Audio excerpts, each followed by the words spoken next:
Welcome back to another episode of A Warrior Spirit, where we let the inner warrior shine in their light. Today, I have a returning guest, a friend of mine, Imke Kauta. Sorry, the German name is a little challenging, but that's correct, Imke. Yes, it is Kauta. correct. Kauta, yes. Imke is a, mother, but she's also a holistic wellness guide. She's a photographer. She's also now an author. And last time we spoke to her was about a year and a half ago, and she was helping women accept and transform into their body more freely.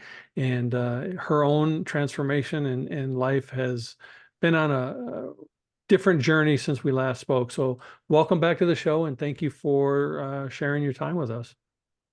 Thank you for having me. Yeah, it is an honor to come back and share a little bit more about my journey. And yeah, like you said, now I'm an author and I'm not just helping women with their bodies, but also throughout motherhood. And very much my book is about mum guilt. So it's called The Art of Navigating Mum Guilt. And it goes all about the emotions and the roller coaster that it is. And I think a lot of people paint this picture of motherhood that it's all beautiful and loving and caring. But yeah, my own experience has actually been quite the opposite of that. It was very challenging and I've had a lot of mental health struggles throughout. So a lot of mum guilt followed from that. And in this book, I'm sharing a lot of tools and a lot of tips how to navigate this time.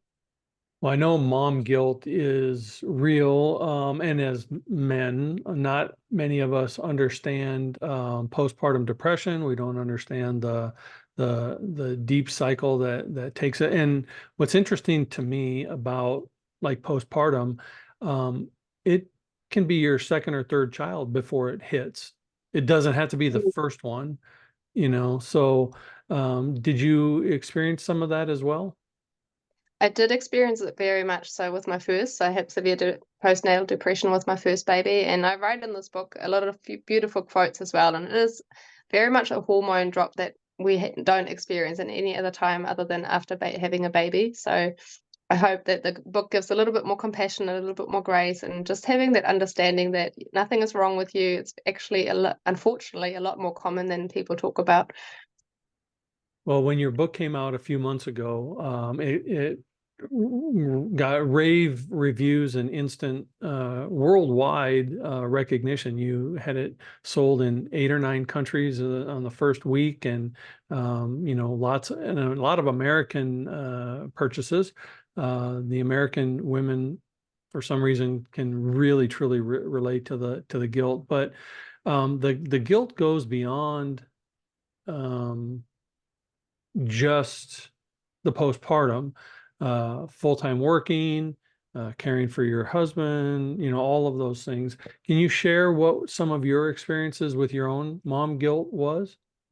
Yes, well, I've had a lot of experience with it, so much so that I wrote a book about it. So I'll look at the contents of my book, and I'm very much trying to keep it in order. So I started with even fertility issues. So some women, even though I haven't experienced it, even feel guilty when they have miscarriages or losing a baby, those kind of things. And pregnancy has its own chapter because again, there's a lot of things women might do in pregnancy that they later regret or feel guilty about.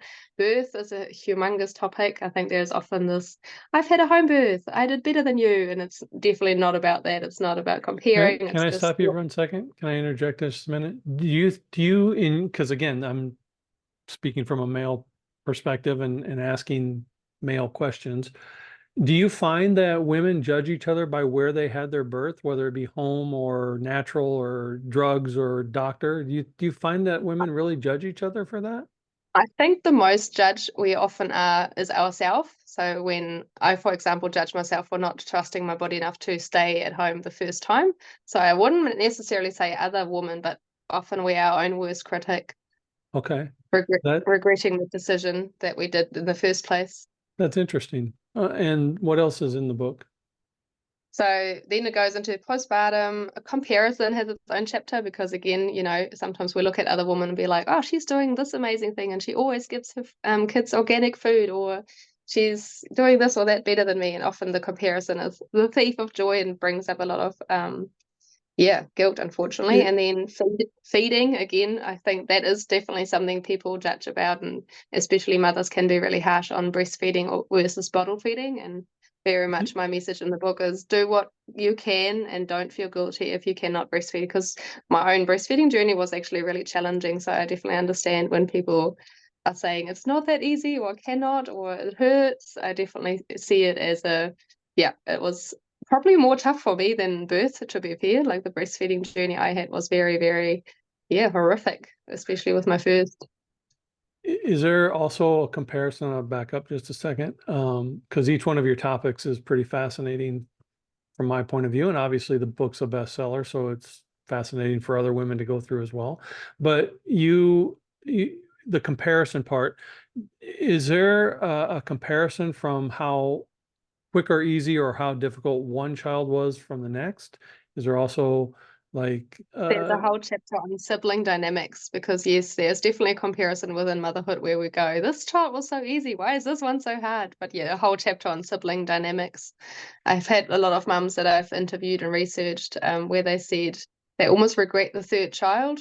Often the third one is just changing all the dynamics in the family. And yeah, even wow? saying that out loud, they're like, I feel so guilty for saying this, but it's valid. It's a feeling, it's an emotion that some mums might experience. So I think talking about it really helps. And do you find that the age gap also affects that? Like Oh, if totally. there's, too much time or not enough time between that, it affects that as well? I have currently a mum, and she did share with me. I've had so much time with just one in like many, many years, and now there's this new baby, and it kind of feels like, oh, she's not used to having to share attention. Where I've had my two together and it very close together in just a 2 year gap, and I did find she wasn't used to anything else really. Like she wouldn't remember too much of the alone time, and I always try and convert and reaffirm you're not stealing any attention from your child. You're gifting them a sibling. So you're giving them a forever friend and really trying to look at the positives. Yes, time is definitely a bit more challenging to divide at times, but one-on-one time is really, really special that you can always make time for with intention. And in your research, have you found that some people have a child in order to save their relationship, which makes it even worse? I didn't cover that in here actually, but I could totally understand how yeah, some may experience it. I have single mothers in here, and it kind of I've had one mother who unfortunately almost made the choice because of her partner to not keep her baby. And then a little later on, they did have a baby together. And I already thought that if you had a severe resentment within the relationship to begin with, I don't think a child would be able to, you can't really come back from that. That is a huge intervention. And yeah, unfortunately, now they have broken up. So I could definitely say that children do not fix relationships. I think there needs to be a lot of groundwork before you can enter parenthood. It's very challenging, especially the first few years on little sleep. And yeah, it's Well, I know testing. testing. my ex-wife, with one of her ex-husbands, had a child to try to save the relationship. And not only did it not save their relationship, it also made one or both of them start to resent the child Mm, because they were brought into this for nefarious purposes, if you will, yeah. and of course the kid doesn't know that growing up, but they can feel the energy. And when one or both parents have that feeling, I was just wondering if it was kind of a common thing you'd heard um, in your research. But the single parenthood as well, some of them, my friends that have had children, have the children to fill a void, a feeling within themselves, and they think this child is going to fill that void, which then leads to the guilt when it doesn't fill the void. Was that Mm. something you came across at all? The single mums I researched or interviewed were very much sharing about financial burdens. Like often when you don't have a partner, you can't gift your children as many things. And of course, you are at a different emotional capacity because you don't have someone who's holding you at night and things like that. So it was more yeah, if you have had a breakup and maybe even the dating, trying to find a new partner and maybe hiding the partner from your children because you're not too sure if it's serious yet and things like that, and where it's like it's really sad that they feel they can't share everything with their children just to keep them safe. Mm. Or if you had a long-term partner and then you decide it doesn't work out no longer, then the children will be like, but I really like that person, things like that. I like the fact that in your book you not only went off of your own personal experiences, but you did a lot of research with a wide variety of women to get a really good pool of information of what the different experiences were, and how guilt played out in some of their decisions or results of their decisions. And you talked about breastfeeding for a minute, as you were talking. Um, there's always been a controversy about breastfeed, don't breastfeed. If you breastfeed, how long to switch to something else? Or the guilt of, like you mentioned, some women who want to breastfeed but just can't physically Mm. do it, you know? So how did you find that play out in your research? It's definitely something every woman experiences, whether they really enjoy breastfeeding or whether they struggle to breastfeed. You start looking around what other mums do, and it's almost like you have this idea in your mind of this is the ideal and this is the perfect way to do it. And if you're not meeting this ideal, then you may not feel good enough. And that often creates the guilt. So unfortunately, it's something you can't really run from, I would say. It's something that you witness within yourself. And the more work you do on yourself, the more inner work, the more true you are to yourself, the more authentic you can be, the more you might be able to witness a comparison or the observation of, okay, I'm feeling this, I'm seeing this, but not feeding into that story too much. And another part of the breastfeeding is how long do you allow the child to breastfeed? And society gets very nosy, interjects their opinion on that, because sometimes you'll see a child that is considerably older than what the norm is for breastfeeding. And, there's always, if you're in a room where you see that, you can feel the daggers being shot Mm. at that mother for letting that child breastfeed so long. And like, I It know it's a it's the most natural thing in the world. It's really sad that we as humans are so mean to each other. But yeah, I definitely have extended breastfeeding and I've had comments from family of like, that's enough now, don't you think you should stop? Or even like when I went to the dentist with my children, they'd be like, oh, did you breastfeed for a long time? Yeah, because that ruins their teeth. And I've done research on that. That's not true at all. So things like that, even where you feel guilty because professionals give you the advice that you don't want to hear, that's not even true. So there's definitely, I breastfed my first till she was 1.5 and my son till he was 2.5. So I definitely have experienced some of the judgment that you might get with that, even from my partner at times where he was like, don't you think he's a bit old now? And I'm like, no, he still wants it and that's good. And yeah, I covered my stories in the book and very much stopped with the feeling of I wasn't ready. So a lot of guilt of like, I didn't want to stop yet.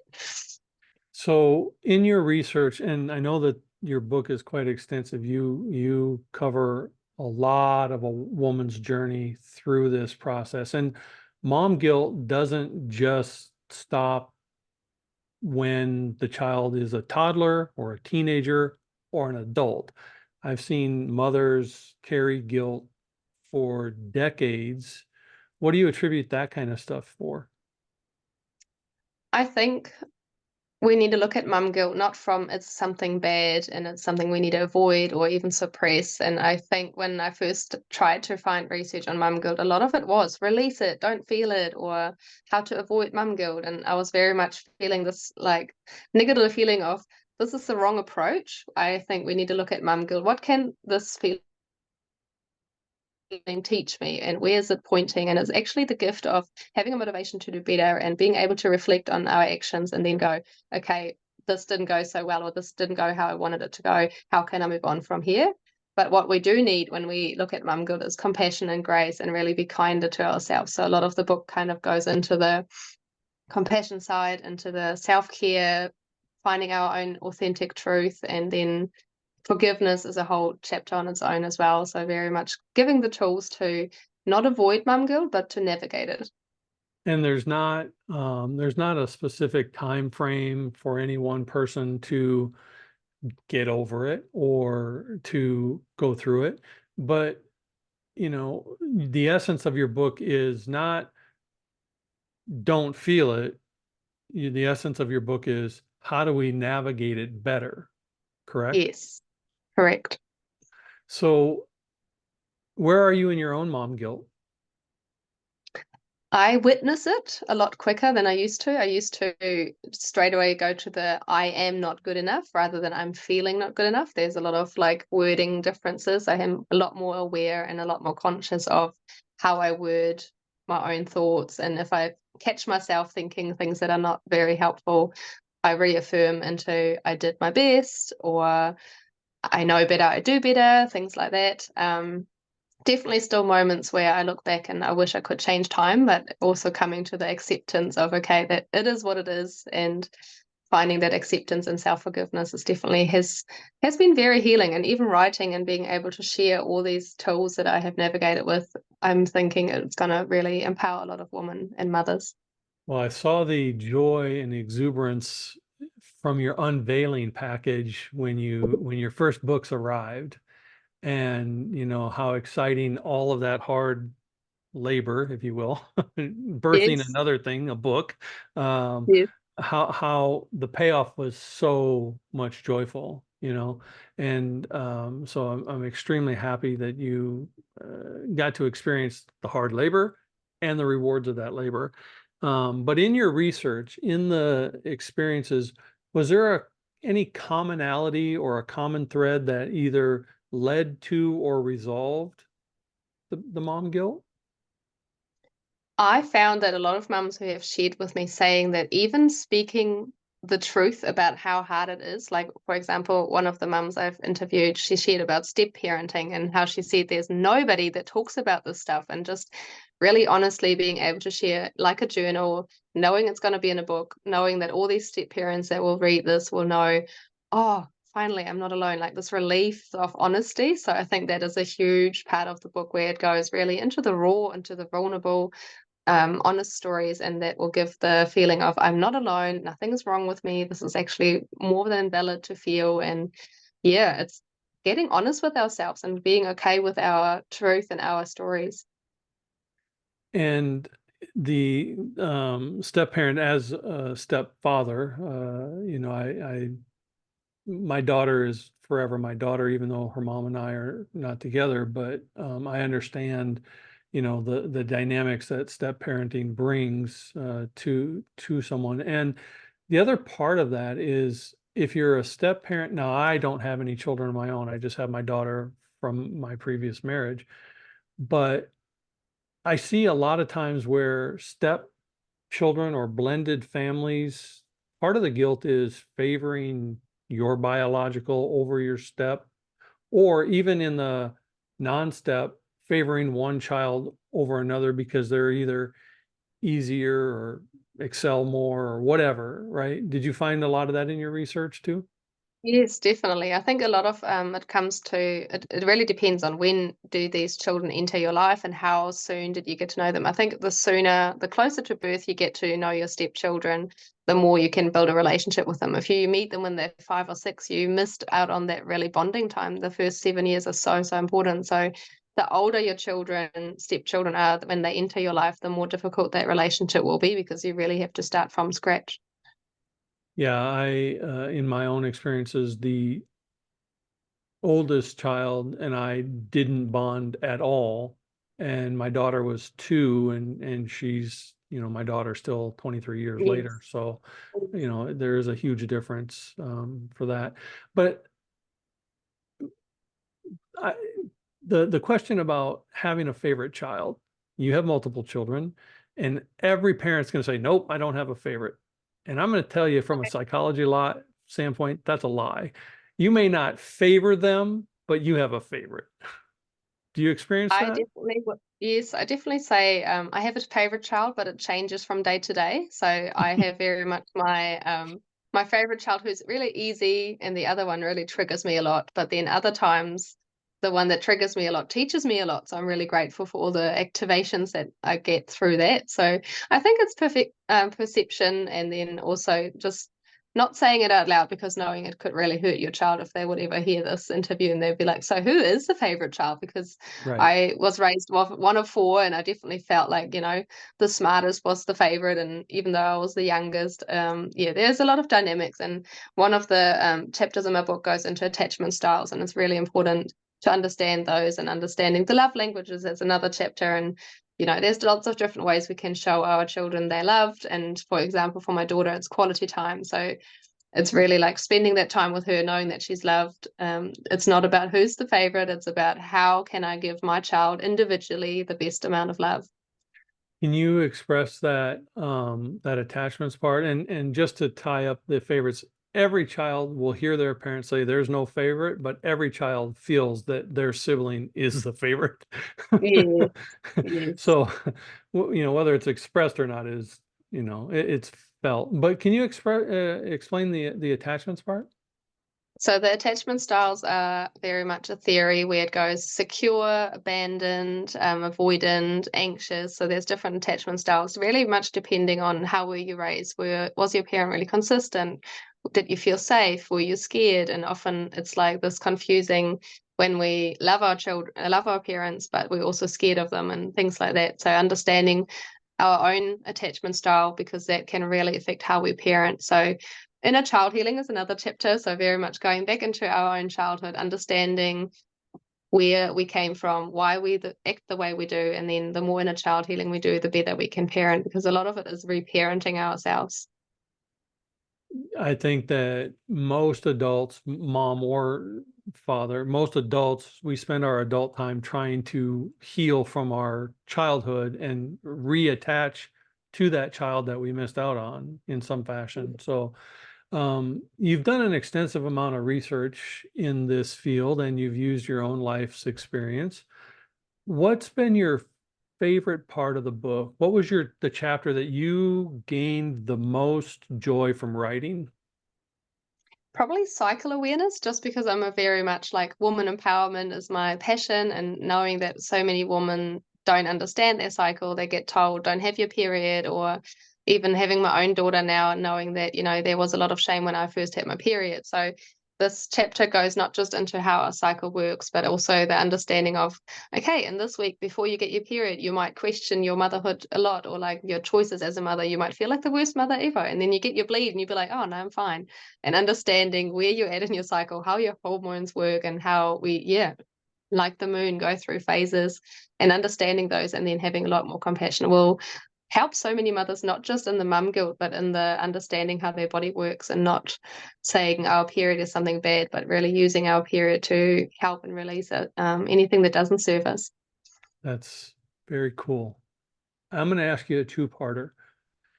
How do you see your relationship with your husband and your children change before and after this book was written? I did a lot of healing in writing. So I think for me, I was really feeling grateful towards my family for allowing me that time to sit, because writing takes up a lot of energy, a lot of time, a lot of thought, a lot of capacity mentally. And I felt really grateful that I could write this book, because if without my husband, I wouldn't be a mum. Without my children, I wouldn't be a mum. So very much feeling grateful for them for giving me the inspiration. And oftentimes we had moments in our daily life and I was like, oh, I could write that in my book. So very much feeling that inspiration almost on the daily, and then very much gratitude writing. And now that I have written it, and I can, yeah, like you said, it was very much joyful and exciting to see it in a tangible form, jumping up and down and really just being super excited to see it come to life. I've been really blessed. My husband is super proud. My children tell everybody, my mum is an author. It's really, yeah, very joyful experience to not just say I'm going to write a book, but actually do it and be that example for my children. If there's anything you want to do in life, if you have a dream, you don't just have to leave it on your vision board. You can actually make that happen with consistency and action. So yeah, I feel really proud, not just as an author, as a mother, but as a inspiration to others to write a book. And yeah, my children are very proud of me. My husband's very proud of me. So feeling very grateful. And mom guilt obviously is something you experienced, which is, why it was dear to you. But what really prompted you to dive in deep to the research and then put this out to help others? When I did my own research on trying to understand why I'm feeling so guilty, I think I found I'm very much a perfectionist. I'm trying to get things right. I very much had the tendency of feeling not good enough and having a lot of questioning, self-doubt. And the more healing I did, the more I would come up in meditations. How can we get to the bottom of this mum guilt and where does this actually come from? A lot of it was that I don't feel good enough or I want to do better. And just like this, I want to try and be the perfect version of myself. And when I did the research, there wasn't, like I said earlier, there was only the don't feel it, suppress it, avoid it. And I was like, that does not feel right. So trying to find a research that was actually helpful wasn't available. So what do you do when you don't find what you need? You make something. There you go. I love it. And what's been the most surprising thing that those who have purchased or read the book have responded back to you on? What surprised you about what they're getting out of it? Because you get something out of it by writing it, and you wanted something out of it by putting it out. But what surprised you that your readers are getting from it? One of my friends who has read the book said to me she felt the guilt for not feeling guilty. And I did, when I first wrote my book, think hopefully this doesn't trigger guilt as such. But yeah, what I mean by that, she is reading these stories and it's like, oh, I've never experienced guilt for this. Maybe I should feel guilty for this. And I have a whole chapter on come to you, back to your truth, your values. And we all have different values. We all feel guilty about different things, and that there's no right way to feel.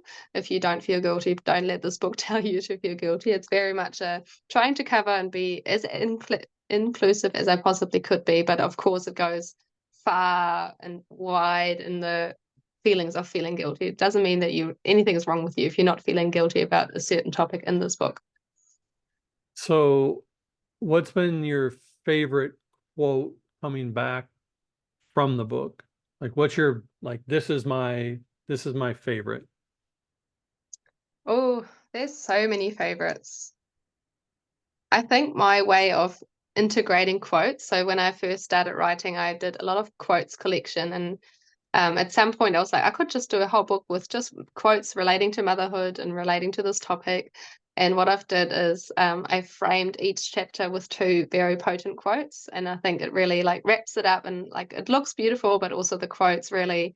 You open a page, you open a chapter, and you see this quote, and it just yeah really touches your soul in a certain way. It's makes me really proud the way the layout and the whole book makes you feel. Can you show the cover? I sure can. And that was a whole journey in itself as well. When so That's my beautiful beautiful. editor, she was also an artist, and she obviously edited the entire book. She read every chapter and then she created the cover. So it's very much a cover for the book, and it's kind of representing all the turmoil we get through, the confusion. It's got certain colors that are attached to our aura, to our sacral, our chakras. And even the baby on the back, it looks like it has wings. So all the mums who have lost a child are included in a way. And of course, yellow being my favorite color and orange my being second. I had to include some, and I was really certain I had to have something really bright. So if it is standing in a bookshelf with lots of other books, that my one will pop out and be like, oh, what's this orange one over there? That sounds interesting or looks interesting, and very eye-catching, this cover. I'm very proud that it has come to this, because when I first thought about doing a book, I thought, oh, just simple and just words, no art needed. And then she created this for me as a surprise. I was like, oh my God, that's so perfect and divine. And just, yeah, feeling again very, very grateful for her amazing It, artistic way. it's a beautiful compilation of your own journey and expressing the journey of so many other mothers. You are a holistic wellness guide. I've known you for 4 years now, 3 or 4 years, and I've watched you transform lives through your photography. You have this way of captivating the beauty in a woman that she didn't even know she had. And you've spent a great deal of your life helping other women through the feminine energy, through the photography. Um, what what was within you that wanted to help so many others attain that essence of themselves? Because you could have just been a photographer, but you're not. You're more than that. You're a true artist, and you truly bring out this essence in a woman that they don't normally see themselves. I think I have this self-confidence, this empowering feeling within myself, and a lot of the times, I meet women that don't have that, and they feel like they're missing something. And yeah, what do you do when you have light? You share it around and see others blossom and shine as well. And it just lights me up. It's my passion to see others thrive and be happier within themselves. So whether that's body image or whether that's their motherhood journey, or I do a lot of holistic healing these days as well. Just coming back to your truth, knowing that you are loved, that you are enough, that you're safe in your body. It's beautiful work, and it doesn't feel like work because it's so enjoyable, and it just brings me so much joy to see people blossom. So what is the essence of a holistic journey with Imke? It looks different for every person because everyone has different needs. Currently, I offer 2 moon circles where the full moon circle is very much an inward journey. We start off with cacao, we do beautiful breath work, we do sound healing. I guide them through meditation, and it's very much an inward journey. And a lot of people feel amazing in this realm that they don't want to come back. And then we do card readings at the end. The new moon circle is more physical, so we do a beautiful yin yoga session while we receive sound healing. So it's very much the vibrations in the body combined with movement that's really beautiful and powerful for the body as well. And in my one-on-one session, it really depends what the person needs. It's Reiki, but it's also sound, it's loving touch. There's card readings involved, there's messages come through, there's yeah, all these beautiful things. And depending on where the client needs to go, I help and facilitate that safe space. And you have a beautiful surrounding in New Zealand to do all of this. It's amazing to see just the beauty of nature that surrounds you in this. Do you work with others outside of New Zealand? Do you do a remote healing session with some who can't come to New Zealand? Yes, I do. I've definitely had some beautiful one-on-one online sessions, and yeah, even years later, they message me like, "I still do the journaling you said I should do, and it still helps me." So it's really beautiful having the long-lasting effect as well, and being able to help more than just the nation that I live in. So it's a gift to be able to give and help, and I think anyone who has the capacity to do so should, yeah, do what they can. So, in a long line of that, in August, you sold out another Sacred Sister retreat. You seem to sell Yes. them out pretty regularly. This fall and coming into 2025, are you doing more of those? Yes, so we're looking at doing a sacred sisterhood retreat once a year. It's a very deep healing space for women to come together to heal the sisterhood wound, but also to, yeah, get more confident and more comfortable within their bodies. And yeah, I'm very happy that it's sold out again. And it's a very deep, transformative space to be facilitating. I have started doing other retreats and co-hosting retreats with other people. And yeah, it's just such a beautiful space. Anyone who's thinking about, should I maybe do a retreat? It's a full body yes for me. I think nobody can go to a retreat and regret it later. It's very much a healing space, surrounding yourselves with other people who think and feel alike. It's, yeah, very empowering. Well, I know from personally watching your journey that you and Chowie Moon, you guys are two phenomenal um, coaches, if you will. I don't like the word coach because you're more than that.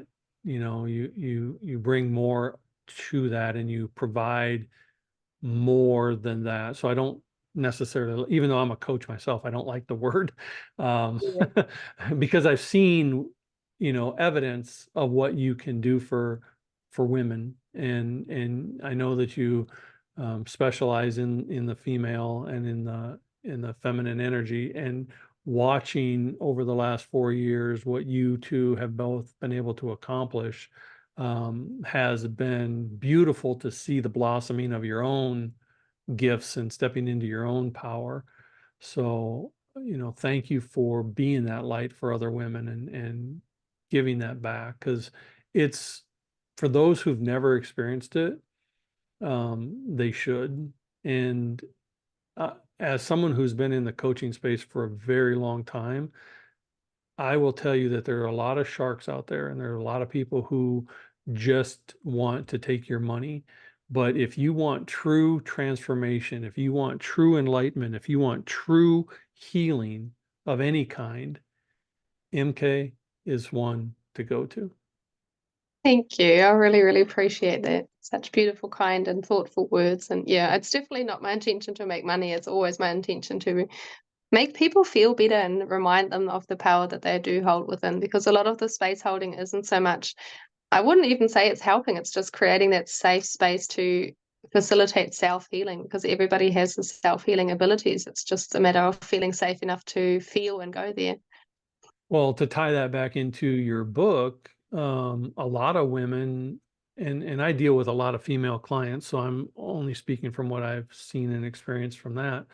But a lot of women feel guilt just giving themselves self-care, just being okay with putting them first for a change.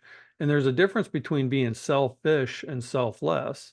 And putting yourself first is often selfless if you're doing it in the right vein. Absolutely. There's a whole chapter on self-care in my book as well, very much going into why it's so important to look after ourselves as mothers, because the more nurtured the mother is, the more the mother can nurture for her children. If we give from an empty cup, our children are the ones suffering. So we actually need to look after ourselves to be the best mothers we can be. Yeah, absolutely. And again, I don't blow a lot of smoke. I used to tell people they don't pay me to be Willy Wonka, so I'm not going to sugarcoat anything for you. So you definitely are one of the gems in the space, and people would do themselves a favor to reach out to you and connect with you in any capacity that they possibly can.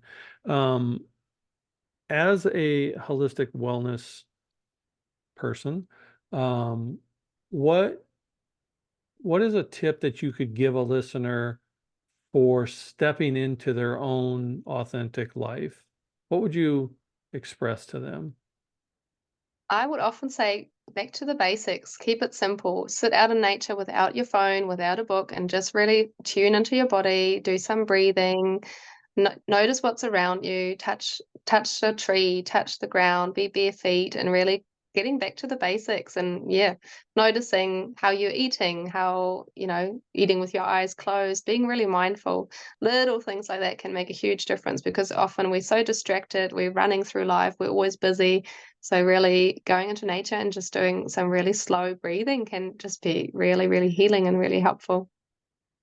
And for any mom who's out there listening who wants to purchase your book, where can they find it? So if you are in New Zealand, we have some beautiful bookstores that have agreed to have my books in store. That's Paper Plus in Whakatane currently.